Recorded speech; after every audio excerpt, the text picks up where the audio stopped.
నా మాట వినకుండా వెళ్ళారు. ఇప్పుడు చూడండి ఎంత బాధపడుతున్నారో. లేవండి. లేస్తే పడుకోలేను.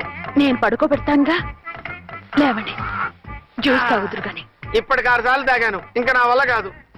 అలా అనకండి, భోజనం లేదుగా, నీరసం వస్తుంది. పట్టండి. అయ్యో వద్దండి, వద్దండి. అండినా?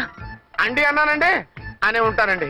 ఈ బాంబులు తాకిడికి ఎవరితో ఏం మాట్లాడుతున్నానో అర్థం కావట్లేదండి బాబోయ్. మీ మాటలో కూడా తేడా వచ్చింది. అదండి బాంబింగ్ ఎఫెక్ట్ అండి. మూతి పగిలి 4 ఖర్చుకున్నాను. అయ్యో, మీకేదైనా అయితే నాకు దిక్కెవరు? ఆయన ఇంకెవరు? ఆయన ఎవరు? ఆయనంటే దేవుడు. దేవుడు. సర్లే, పట్టండి.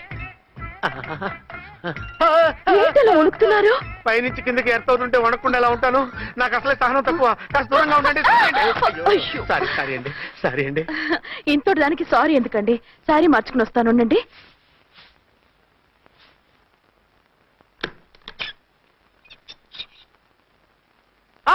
వద్దు వద్దు వద్దు వద్దు. ఏంటండి, ఏమైంది? నా ఎదురుగా బట్టలు మార్చుకోవద్దు, నేను తట్టుకోలేను. ఏ సిగ్గుగా ఉందా?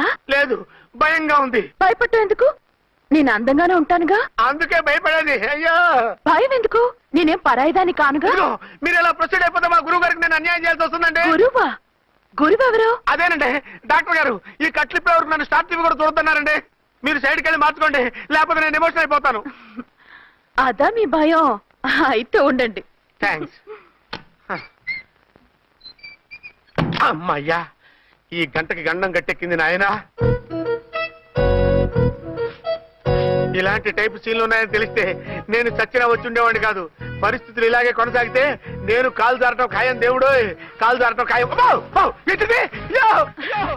చిన్న పిల్లలు ఏంటి అరుపులు? కాసేపు ఓర్చుకోండి, అవే తగ్గిపోతాయి. పుసుకేసుకుంటారా దేవుడు?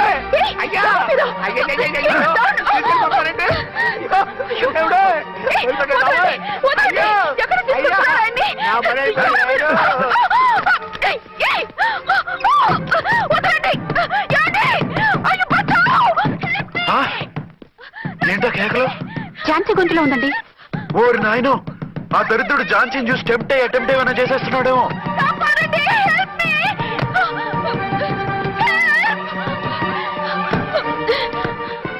ఏంటి ఝాన్సీ, ఏమైంది? మా ఆయన కిడ్నాప్ చేసి తీసుకెళ్ళిపోతున్నారండి. ఎవరు?